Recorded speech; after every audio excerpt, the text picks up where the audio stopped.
Ukraine के Mariupol में जारी है भीषण जंग। चेचन लड़ाकों और यूक्रेनी सेना के बीच चल रहा है भयंकर युद्ध।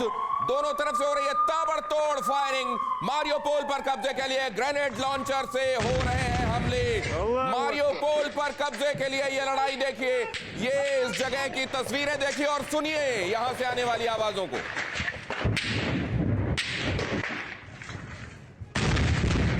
अल्लाहू अकबर।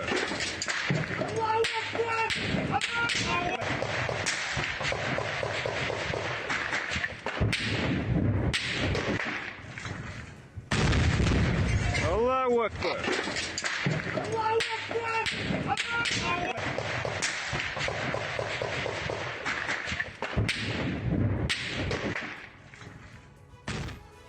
और अली असगर साहब से अब जरा समझते हैं इसको। अली असगर साहब, ये क्या नियम कायदे कानून you show me the man I will tell you the rule वाले हैं ह्यूमन राइट्स के काउंसिल में भी, या यहाँ पर चीजें स्थापित हैं और उनका मानदंड एक जैसा है?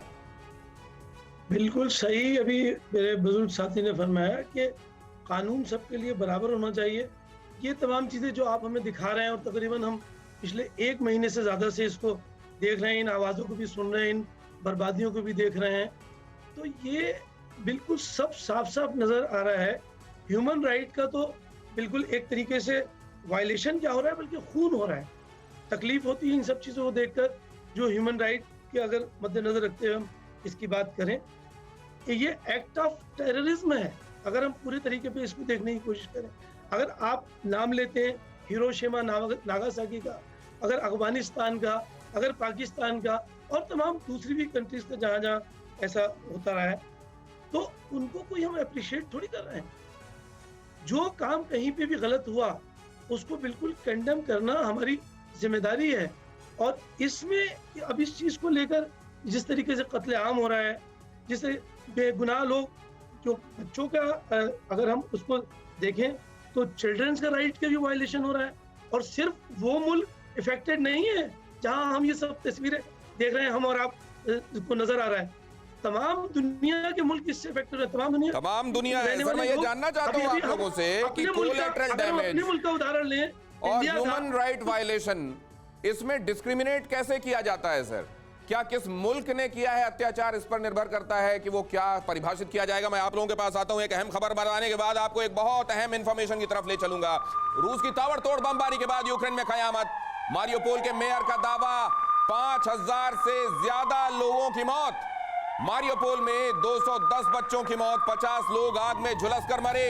रूसी हमले के बाद 90% मारियोपोल तबाह हुआ। और जबकि आप ये अहम खबर, ये ब्रेकिंग न्यूज देख रहे हैं, मैं आपको लिए चलता हूं एक महत्वपूर्ण इंफॉर्मेशन की तरफ। और क्यों कहा जा रहा है उस व्यक्ति को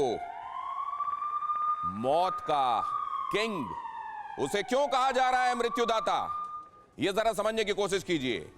असल में अगर आप देखें ये इंफॉर्मेशन, और जैसा अभी हमारे गेस्ट कह रहे थे कि इस इंफॉर्मेशन वॉरफेयर में वेस्टर्न फोर्सेस कोई कसर नहीं छोड़ रही हैं पुतिन को विलिफाई करने में। कयामत किंग नाम क्यों दिया गया, क्यों उसके बारे में एक परसेप्शन बनाने की कोशिश की जा रही है, जरा इस इंफॉर्मेशन में देखिए। मृत्युदाता के तौर पर पोर्ट्रे करने की कोशिश की जा रही है।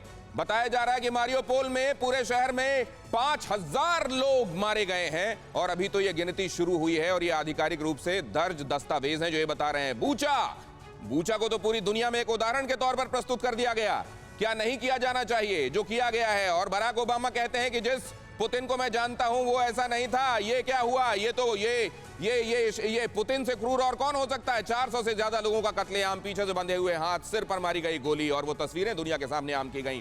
थिएटर को बम से उड़ाया, 300 की मौत, लेजर गाइडेड प्रिसिशन बम से उड़ाया। और ये कहा गया कि जहां दोनों तरफ थिएटर के लिखा हुआ था कि यहां बच्चे भी हैं, वहां किसी ने इस बात को खातिर पर नहीं लाया। लेजर गाइडेड बम मारा गया। खार्किव रिहायशी इलाके में बम बरसाया, 500 की मौत। शहर दर शहर ये आंकड़े प्रस्तुत करके, ये आंकड़े पोर्ट्रे करके सामने रखकर ये बताया जा रहा है कि यहां पर देखिए यूक्रेन कितना बड़ा अत्याचार का शिकार हुआ है और सबके लिए किए धरे का जिम्मेदार है मृत्युदाता पुतिन। यूक्रेन 25 लाख लोग जान बचाकर दूसरे देशों में भागे हैं।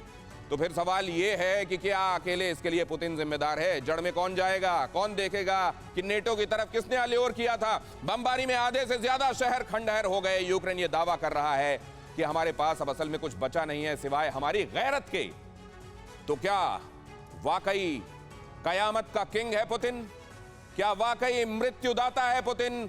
यह बात समझनी बहुत आवश्यक है। मैं इसको लेकर जाना चाहता हूं एक बार फिर से जीडी बख्शी साहब के साथ सामने। जीडी बख्शी साहब, अगर ये वाकई इंफॉर्मेशन वॉरफेयर चल रहा है तो क्या इसमें अभी तक वेस्टर्न फोर्सेस ही बाजी मार रही हैं?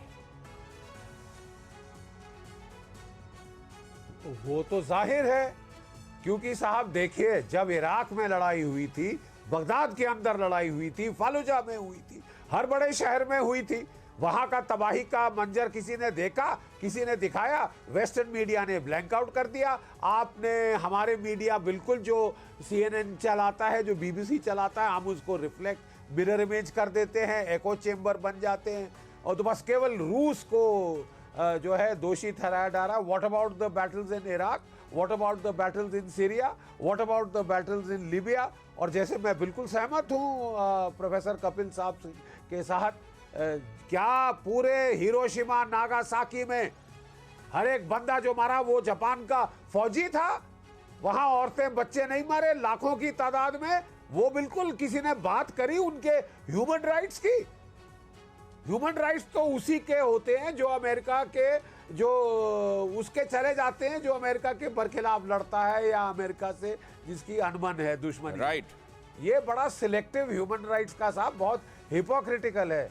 कश्मीर में पंडितों की ह्यूमन राइट का UN जनरल असेंबली में चर्चा जनरल हुई। बख्शी, ये जो उदाहरण आप दे रहे हैं, ये होता रहा होगा जनरल बख्शी, आपको रोक रहा हूं बीच में, लेकिन अब सच्चाई दुनिया के सामने रखने का वक्त आ गया है। TV9 भारतवर्ष रख रहा है और TV9 भारतवर्ष के सम्मानित मेहमान की हैसियत से आप भी रख रहे हैं।